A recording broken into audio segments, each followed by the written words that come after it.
Surat BNI greater Surat વિશ્વના ટોચના પ્રદર્શન કરનારા પ્રદેશોમાંનું એક છે. ત્યારે બીએનઆઈ દ્વારા પ્રાઇમ રિયલ્ટી અને CRMOની સાથે મળી સુરતના આંગણે પહેલી વખત ધી સુરત બીઝ ફેરનું આયોજન કરવામાં આવ્યું હતું. અમોર ખાતે ભારત સ્ટાર્ટઅપને સમર્પિત કરવામાં આવ્યું હતું. સરસાણા કન્વેન્શન સેન્ટર ખાતે પ્લેટિનમ હોલ ખાતે 2 દિવસીય એક્ઝિબિશન અને વિવિધ વિષયો પર વિશેષ વક્તાઓના સેશનનું આયોજન કરવામાં આવ્યું હતું. બીએનઆઈ ગ્રેટર સુરતના એક્ઝિક્યુટિવ ડિરેક્ટર શ્રી ગૌરવ સિંધીએ જણાવ્યું હતું કે સરસાણા ખાતે થયેલ 2 દિવસીય આ આયોજનમાં 10,000થી વધુ વ્યવસાય માલિકો, 500થી વધુ બિઝનેસ એન્ટિટી, 45થી વધુ સ્પીકર, 130થી વધુ અગ્રણી પ્રદર્શકો, 200થી વધુ સ્ટાર્ટઅપ ફાઉન્ડર અને 40થી વધુ બીએનઆઈ ગ્રેટર સુરતના એક્ઝિક્યુટિવ ડિરેક્ટર શ્રી ગૌરવ સિંધીએ જણાવ્યું હતું કે સરસાણા ખાતે થયેલ 2 દિવસીય આ આયોજનમાં 10,000થી વધુ વ્યવસાય માલિકો, 500થી વધુ બિઝનેસ એન્ટિટી, 45થી વધુ સ્પીકર, 130થી વધુ અગ્રણી પ્રદર્શકો, 200થી વધુ સ્ટાર્ટઅપ ફાઉન્ડર અને 40થી વધુ બીએનઆઈ ઇન્ડિયા રીજનના સહભાગીઓએ ભાગ લીધો હતો. 2 દિવસીય બીઝ ફેસ્ટમાં જાણીતા મુખ્ય વક્તાઓ અને ઇન્ડસ્ટ્રી લીડર દ્વારા ઓફર કરાતા માસ્ટર ક્લાસ આયોજિત કરવામાં આવ્યા હતા. આ ઇવેન્ટની થીમ ઇનોવેટ, ઇમ્પેક્ટ, ઇન્સ્પાયર રાખવામાં આવી હતી. વધુમાં બીએનઆઈ ગ્રેટર સુરતના એક્ઝિક્યુટિવ ડિરેક્ટર ગૌરવ સિંધવીએ જણાવ્યું હતું કે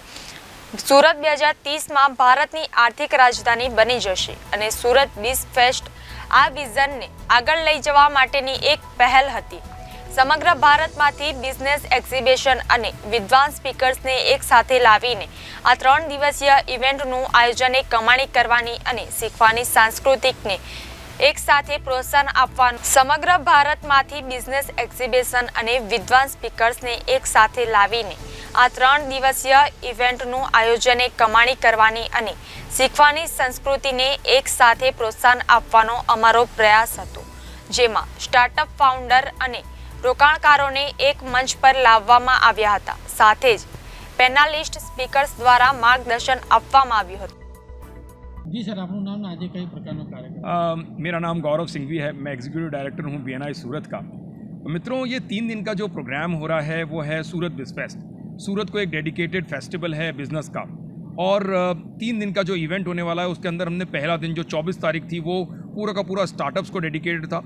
इंटरनेशनल और नेशनल स्पीकर्स आए उसके अंदर, और बहुत ही ज़बरदस्त तरीके का इवेंट रहा. करीबन 700 से ज़्यादा 800 से ज़्यादा लोगों ने अटेंड किया, जिसमें इन्वेस्टर्स भी थे, स्टार्टअप फाउंडर्स थे, एग्जीबिशन था. बहुत ही ज़बरदस्त रहा. आज 25 और 26 2 दिन का इवेंट सरसाना प्लेटिनम हॉल में होने जा रहा है, और यहाँ पे 130 से ज़्यादा एग्जीबिटर हैं, और पूरे दिन में 22, कल 2, आज और कल मिला के 22 से ज़्यादा स्पीकर हैं जो कि इंटरनेशनल ख्याति प्राप्त वक्ता हैं सारे के सारे.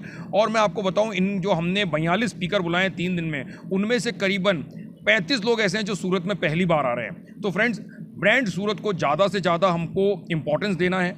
और जो कैटेगरी क्लासिफिकेशन होते हैं बिज़नेस के 4, पहला होता है स्टार्टअप, दूसरा होता है एसएमई, तीसरा होता है एमएसएमई, और चौथा होता है लार्ज कॉर्पोरेट. हमने ये प्रयास किया है कि इन चारों को एक छत के नीचे लेके आया जाए और इनके बीच में एक ब्रिज का काम किया जाए, एक सेतु का काम किया जाए. क्यों?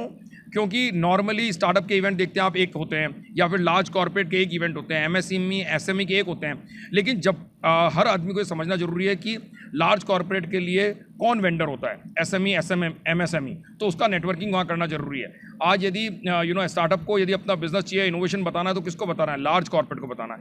तो हमने ये प्रयास किया है इन 3 दिनों में सूरत की पूरी के पूरे इकोसिस्टम को बदल देना है. मैं बार बार इस बात को कहता हूँ कि 2030 में हमारा प्रयास ये है कि सूरत को कैसे भारत की आर्थिक राजधानी बनाया जाए, कैसे हम भारत की आर्थिक राजधानी बन सकें, ये पूरा प्रयास है. और ये 3 दिन का सूरत बिज़ फेस्ट है. धन्यवाद. किसने उद्घाटन किया था? आज का उद्घाटन हर्ष भाई संघवी ने किया था, और बहुत ही ज़बरदस्त हमारे माननीय गृह मंत्री हैं, और उनके आने से और मेरे को लगता है कि सूरत में उनका जो प्रताप है, उनका जो चाहत है वो बहुत ही ज़बरदस्त है. तो उनका आशीर्वाद, उनका प्रेजेंस यहाँ रही थी.